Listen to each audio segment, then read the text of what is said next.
Dear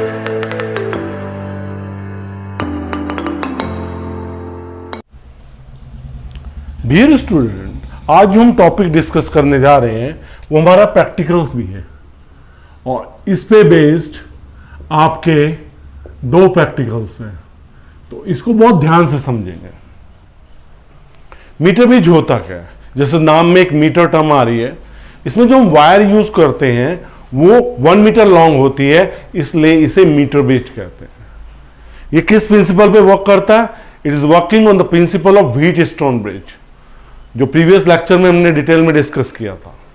तो Wheatstone bridge होता क्या है? सिंपल फॉर्म में 4 रेजिस्टर्स का कॉम्बिनेशन होता है, जिसमें 4 रेजिस्टर्स 4 आर्म्स ऑफ पैरेललोग्राम की फॉर्म में अरेंज होते हैं।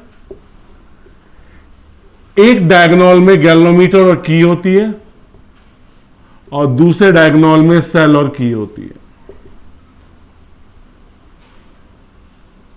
Right? A B C D E. हमने व्हीटस्टोन ब्रिज इसलिए बनाया क्योंकि हम इसको यूज करेंगे मीटर ब्रिज में। तो metre bridge is a device which is working on the principle of Wheatstone bridge.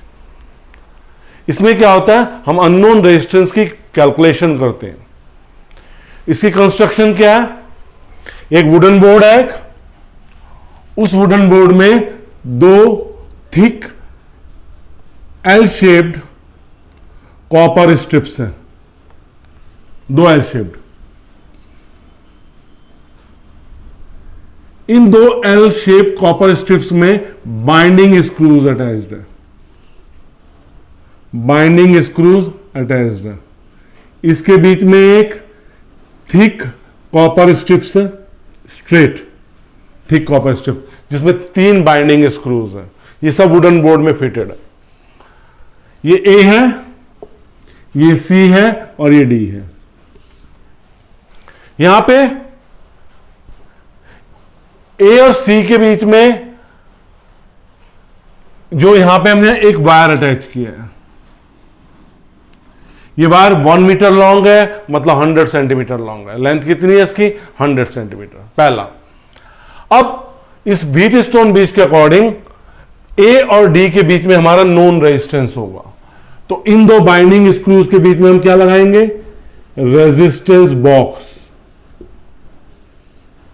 Resistance box जितना आपको वेरिएशन चाहिए, 1 ओम से इंफिनिटी या 0.1 ओम से इंफिनिटी, जो वेरिएशन चाहिए आपको। डी और सी के बीच में यहाँ पे अननोन रेजिस्टेंस एस है, तो अननोन रेजिस्टेंस एस को अटैच करते हैं हम, जिसकी वैल्यू हमें क्या करनी है? कैलकुलेट करनी है, एस। ये जो एसी वायर लिया है, ये एलॉय है, ये मैग्नीन और कॉन्स्टेंटिन का बना होता है। हम एलॉयज इसलिए लेते हैं कि इनकी रेजिस्टिविटी टेम्परेचर के साथ ज्यादा वेरी नहीं करती है, क्योंकि हम जब प्रैक्टिकल करते हैं अगर हम मेटल लेंगे तो हीट हो जाएगी और उसका रेजिस्टेंस क्या हो जाएगा? चेंज हो जाएगा। इसलिए हमने एलॉयज दिया जिसका टेम्परेचर पे डिपेंडेंसी क्या होती है? थोड़ी कम होती है और वेरिएशन नहीं होता। ए और सी के बीच में यहां पे एक सेल और की ज्वाइन है, हमने एक सेल और की को ज्वाइन कर दिया। अब बी पॉइंट कहां है? यहां पे डी पॉइंट से एक वायर ली, ये वायर टच नहीं कर रही है एसी को। यहां पे एक गैल्वेनोमीटर ज्वाइन किया और यहां पे एक जोकी लगाया। जोकी ये पेंसिल शेप स्ट्रक्चर होती है, जैसे ये ना, बस में क्या है? ये टिप है, वहां पे फ्लैट होगा और स्लोप्ड होगा, जिसे जेंटली स्लाइड कराया जाएगा। अब इस सेटअप को करने के बाद हम जोकी को ए पॉइंट पे टच करेंगे, फिर सी पॉइंट पे टच करेंगे। अगर इन 2 पॉइंट्स पर हमें गैल्वेनोमीटर का अपोजिट डिफ्लेक्शन मिलेगा, कैसे? मान लीजिए ए पे राइट डिफ्लेक्शन मिल रहा है और सी पे कैसा मिले? लेफ्ट डिफ्लेक्शन मिले, तो हमारा सर्किट सेटअप क्या है? सही है, हम अपने एक्सपेरिमेंट को आगे प्रोसीड कर सकते हैं। अब हमारा सेटअप सही है, हमने जोकी को ए पॉइंट पे टच किया, सी पॉइंट पे टच किया, दोनों पॉइंट पे अपोजिट डिफ्लेक्शन मिले। अब हम जोकी को जेंटली ए पॉइंट से स्लाइड करते हुए जाएंगे। हमें एक ऐसा पॉइंट मिलेगा वायर में ए और सी के बीच में जहां पे गैल्वेनोमीटर कोई डिफ्लेक्शन नहीं देगा।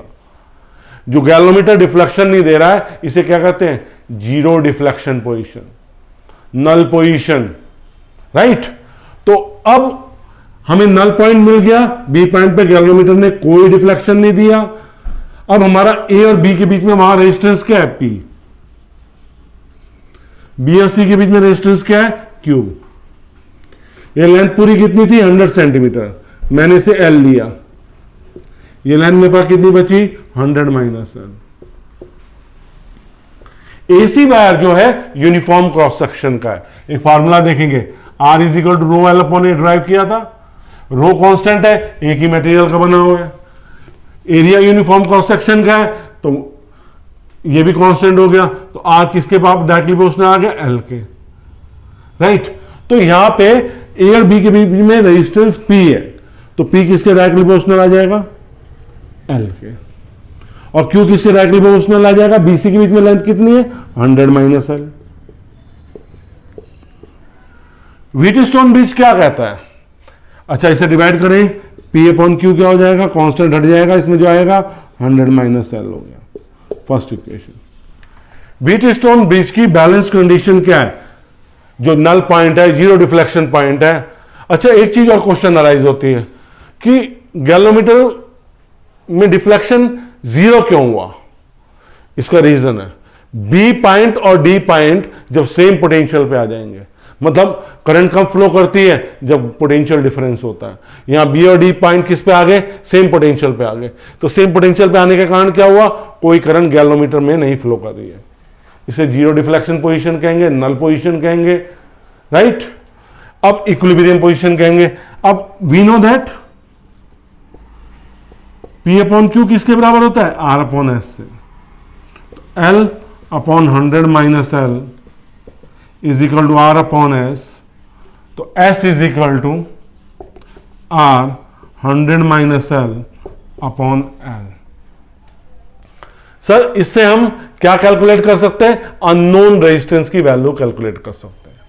अब जो नॉमिनल क्वेश्चन अराइज होते हैं प्रैक्टिकल्स, जैसे हमने प्रैक्टिकल भी करना है अभी, तो हमने जो वायर लिया है एसी, इसी की लेंथ को काउंट कर रहे हैं, और जो हमने स्ट्रिप लिए हैं, कॉपर की स्ट्रिप लिए हैं, इसे नहीं काउंटेबिलिटी में ला रहे हैं। ऐसा क्यों कर रहे हैं? हमने थिक कॉपर स्ट्रिप्स लिए हैं, एरिया ऑफ क्रॉस सेक्शन बहुत ज्यादा है, तो इसका रेजिस्टेंस क्या होगा? नेग्लिजिबल होगा, इसे नेग्लेक्ट कर देंगे। राइट।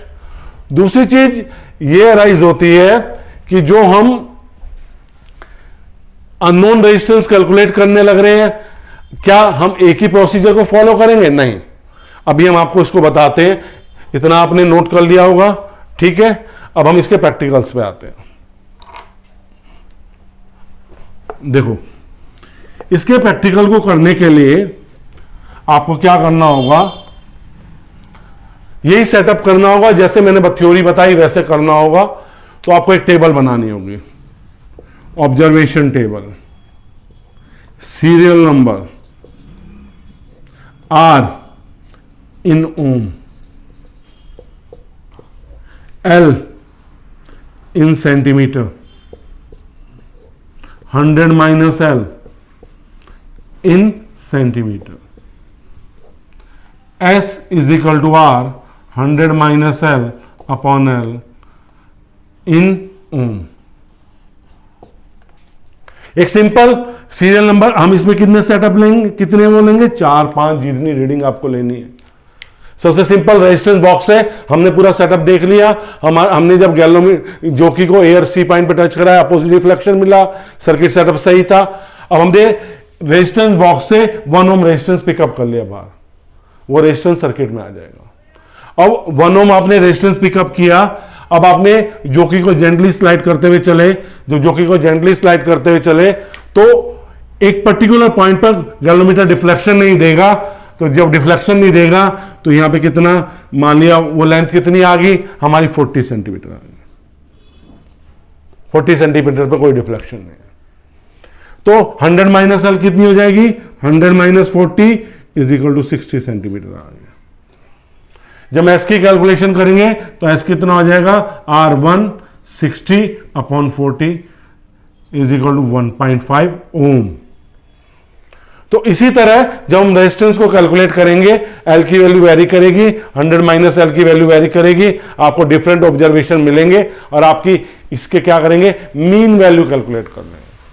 फिर आप अपने एक्सपेरिमेंट को एस यानी अननोन रेजिस्टेंस और रेजिस्टेंस बॉक्स को रिप्लेस करके करेंगे, राइट। फिर ऑब्जर्वेशन टेबल लेंगे, फिर मीन वैल्यू कैलकुलेट करेंगे। इससे आपके अननोन रेजिस्टेंस की वैल्यू कैलकुलेट हो जाएगी। इस एक्सपेरिमेंट को अगर आप मुझे फीडबैक देंगे तो मैं आपको लाइव डेमोन्स्ट्रेशन मतलब विद सेटअप भी एक्सपेरिमेंट करके दिखा दूंगा। धन्यवाद।